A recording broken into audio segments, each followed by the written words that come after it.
आप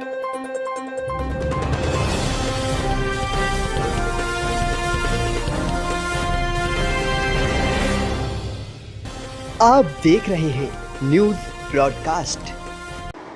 नमस्कार, स्वागत है आप सभी का न्यूज ब्रॉडकास्ट में। मैं पुष्पा चौधरी। तो रुक करते हैं अब तक की ताज़ा खबरों की ओर।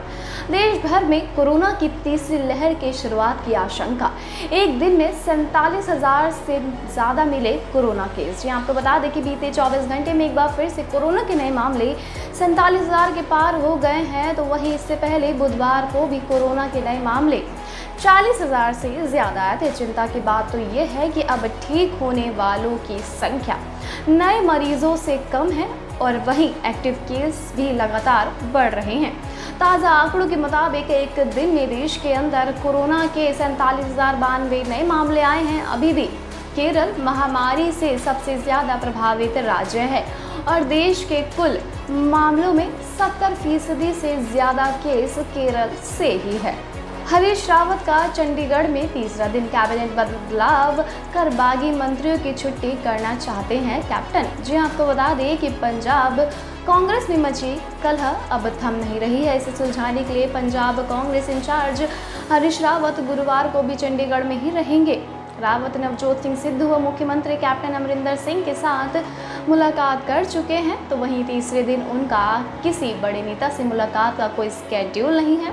इस बीच बड़ी बात तो यह है कि कैप्टन कैबिनेट में बदलाव करके बागी मंत्रियों की छुट्टी करना चाहते हैं, जिसमें तृप्त राजेंद्र बाजवा व सुख सरकारिया का नाम प्रमुख है और सुखजिंदर रंधावा भी इस सूची में शामिल है। रावत भी कह चुके हैं कि चुनाव नज़दीक होने की वजह से कैबिनेट में बदलाव का ये सही वक्त नहीं है।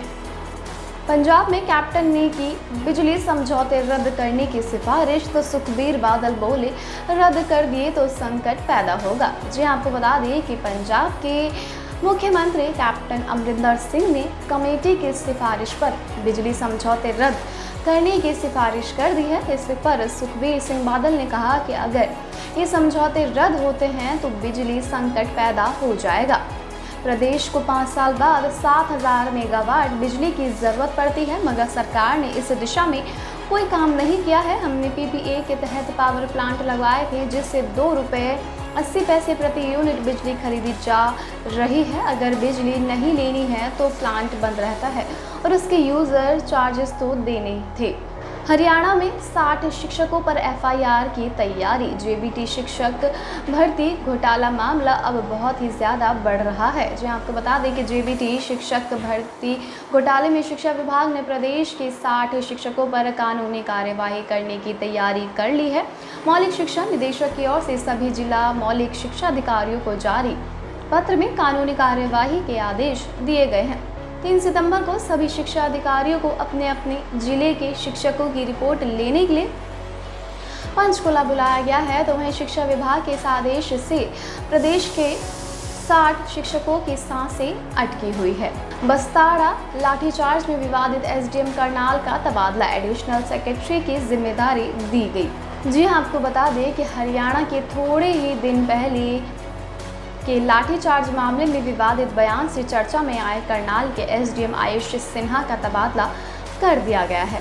सिटीजन रिसोर्सेज इंफॉर्मेशन विभाग हरियाणा सरकार में एडिशनल सेक्रेटरी लगाया गया है। हालांकि उनके स्थान पर अभी किसी को नहीं भेजा गया। उनका विवादित बयान था कि जो भी कोई सुरक्षा तोड़े उसका सिर फोड़ देना। इसके बाद से ही लगातार DM साहब की बहुत ही ज़्यादा आलोचना हो रही थी। पंजाब में एक लुटेरी दुल्हन निकली HIV पॉजिटिव, झांसा देकर की थी 8 शादियां।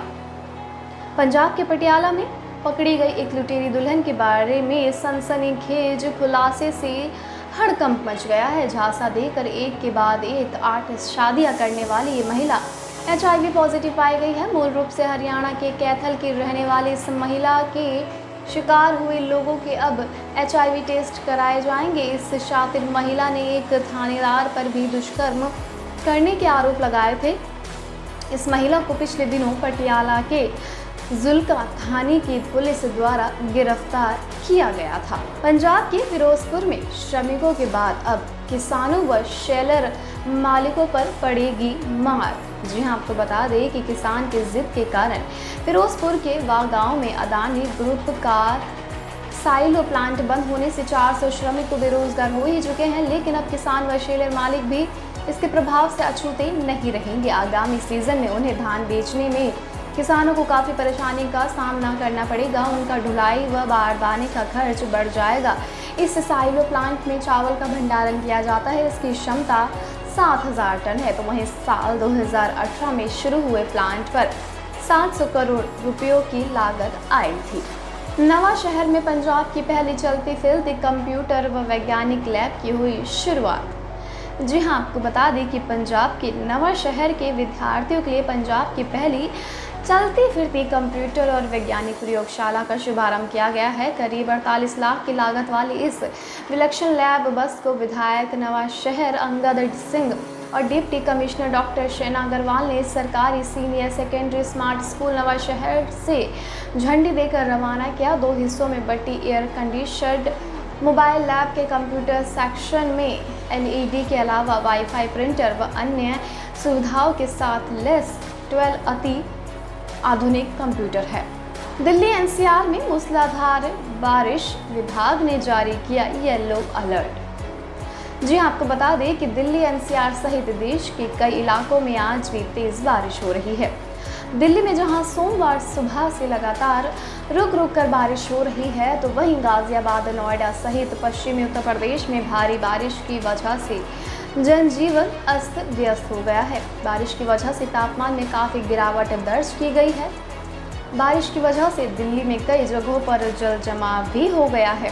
इससे लोगों को बहुत ज़्यादा दिक्कतों का सामना भी करना पड़ रहा है। तो वहीं समाचार एजेंसी ANI ने एक वीडियो जारी किया है जिसमें दिख रहा है कि एम्स के पास सड़क पर पानी भरा हुआ है और इसमें वाहन आधे डूबे हुए हैं। हरियाणा के 2 मंत्रियों यानी कि मूलचंद शर्मा और कुंवरपाल गुर्जर ने आज अपनी ही पार्टी से राज्यपाल सत्यपाल मलिक पर बड़ा हमला बोला है।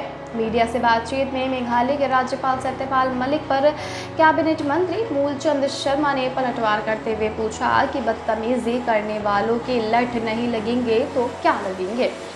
मूलचंद शर्मा ने कहा कि राज्यपाल जी को शायद जानकारी नहीं है कि तथाकथित किसानों ने क्या किया है। हरियाणा का किसान तो अपने खेतों में काम कर रहा है।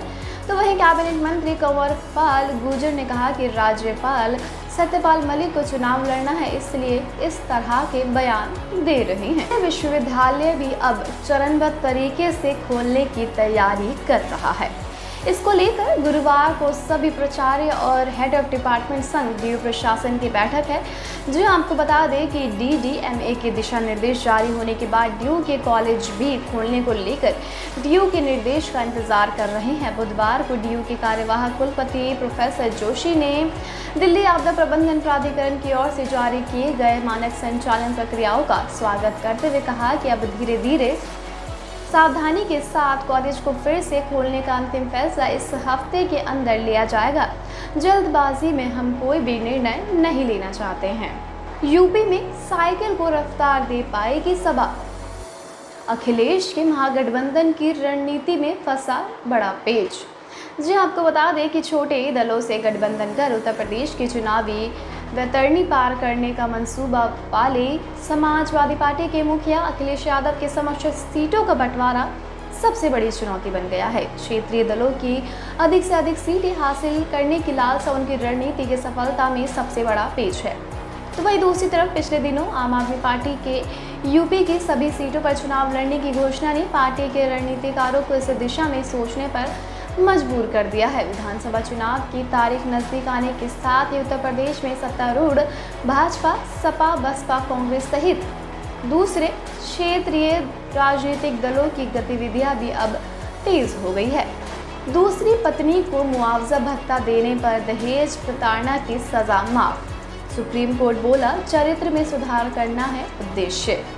जी हाँ, सुप्रीम कोर्ट ने अपनी दूसरी पत्नी और बच्चों को मुआवजा देने के लिए तैयार होने के बाद धारा 498A यानी कि दहेज प्रताड़ना के तहत दोषी ठहराए गए एक व्यक्ति को दी गई सज़ा को कम कर दिया है। सुप्रीम कोर्ट की पीठ ने कहा कि किसी भी आपराधिक न्याय शास्त्र का उद्देश्य चरित्र में सुधार करना है। जमानत के बाद व्यक्ति पीड़ित की देखभाल करेगा। यदि वह पत्नी की देखभाल भत्ता और एक मुश्त मुआवजा दे रहा है तो हम उसे इसकी इजाज़त देते हैं। यूनाइटेड नेशन सिक्योरिटी काउंसिल में 1 माह के लिए अध्यक्ष रहे भारत का कार्यकाल खत्म। जी आपको बता दें कि संयुक्त राष्ट्र के शक्तिशाली सुरक्षा परिषद के 1 माह के लिए अध्यक्ष रहे भारत का कार्यकाल अब समाप्त हो गया है, लेकिन इस दौरान महत्वपूर्ण वैश्विक मुद्दों पर ठोस नतीजे सामने आए हैं। इनमें अफगानिस्तान में हालात पर एक मजबूत प्रस्ताव भी शामिल है, जिसमें भारत के विचार और चिंताएं प्रतिबिंबित है। भारत ने ये मांग भी की है कि अफगान की धरती का इस्तेमाल किसी भी देश को धमकाने या आतंकवादियों की पनाहगाह के रूप में नहीं होना चाहिए। जन आशीर्वाद यात्रा का ज़मीन पर कैसा रहा फीडबैक जुटा रहा बीजेपी नेतृत्व इस रणनीति का है हिस्सा। जी आपको बता दें कि आने वाले विधानसभा व अन्य चुनावों के लिए भाजपा नेतृत्व अपने नए केंद्रीय मंत्रियों की देश भर में निकाली गई जन आशीर्वाद यात्राओं का फीडबैक जुटा रहा है। भाजपा के सत्तारूढ़ राज्यों खास करके यूपी और उत्तराखंड के लिए इसका खासा महत्व है, जहां 6 माह बाद चुनाव होने हैं। भाजपा ने हाल में उत्तराखंड के मुख्यमंत्री बदलकर चुनाव तैयारियों को नया रूप दिया है, तो वहीं यूपी को लेकर भी केंद्रीय नेतृत्व ने दिल्ली से लेकर लखनऊ तक कई बैठकें कर व्यापक समीक्षा की है। कोरोना की दूसरी लहर व मोदी के दूसरे कार्यकाल के 2 साल के बाद हुई भाजपा ने नए केंद्रीय मंत्रियों की जन आशीर्वाद यात्राएं भाजपा की भावी रणनीति का बड़ा हिस्सा है। अब तक के लिए बस इतना ही। देश दुनिया से जुड़ी लेटेस्ट अपडेट जानने के लिए हमारे चैनल को जल्द से जल्द सब्सक्राइब करें और इस वीडियो को लाइक और शेयर करना बिल्कुल भी ना भूलें।